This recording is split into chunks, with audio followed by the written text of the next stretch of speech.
অবিরাম বৃষ্টির জেরে আগ্রার তাজমহল সংলগ্ন যমুনা নদীর জলস্তর হঠাৎই বেড়ে গিয়েছে। প্রশাসন সূত্রে জানা গিয়েছে, নদীর জল ক্রমশ সতর্কতার সীমার কাছাকাছি পৌঁছেছে। এতে একদিকে আতঙ্ক ছড়িয়েছে নদীর পাড়ের নিচু এলাকায় বসবাসকারী মানুষদের মধ্যে, অন্যদিকে ঐতিহাসিক স্থাপত্য যেমন তাজমহল নিয়ে সতর্ক দৃষ্টি রাখা হচ্ছে। গত কয়েকদিন ধরে পশ্চিম উত্তরপ্রদেশ ও উত্তরাখণ্ডে জলধারার অঞ্চলে প্রবল বর্ষণ হয়েছে, ফলে যমুনার জলের প্রবাহ অনেকটাই বেড়ে গিয়েছে। আপাতত তাজমহলের কোনো সরাসরি ক্ষতির আশঙ্কা করা হচ্ছে না। প্রত্নতত্ত্ব বিভাগ ও জেলা প্রশাসন কড়া নজর রাখছে যাতে নদীর জোয়ার স্মৃতিসৌধের ভিত্তি বা আশেপাশের উদ্যানে কোনোভাবে প্রভাবিত না হয়। এদিকে নদীর ধার ঘেঁষা বসতিগুলি সতর্ক জারি করা হয়েছে।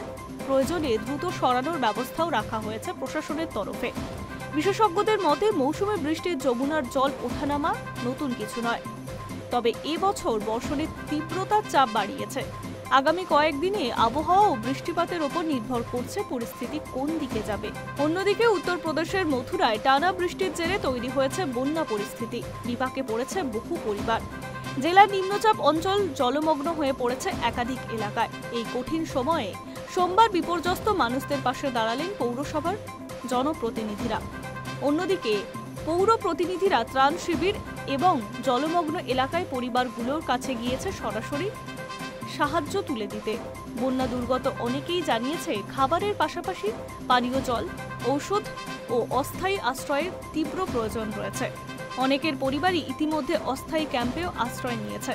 প্রশাসনের তরফে জানানো হয়েছে আরও খাদ্য সামগ্রী ও অন্যান্য প্রয়োজনীয় জিনিস সরবরাহের ব্যবস্থা করা হবে। পাশাপাশি নদীর জলস্তর বাড়তে থাকলে প্রয়োজনে দ্রুত উদ্ধার ও সরানোর ব্যবস্থাও রাখা হয়েছে। Hi news network.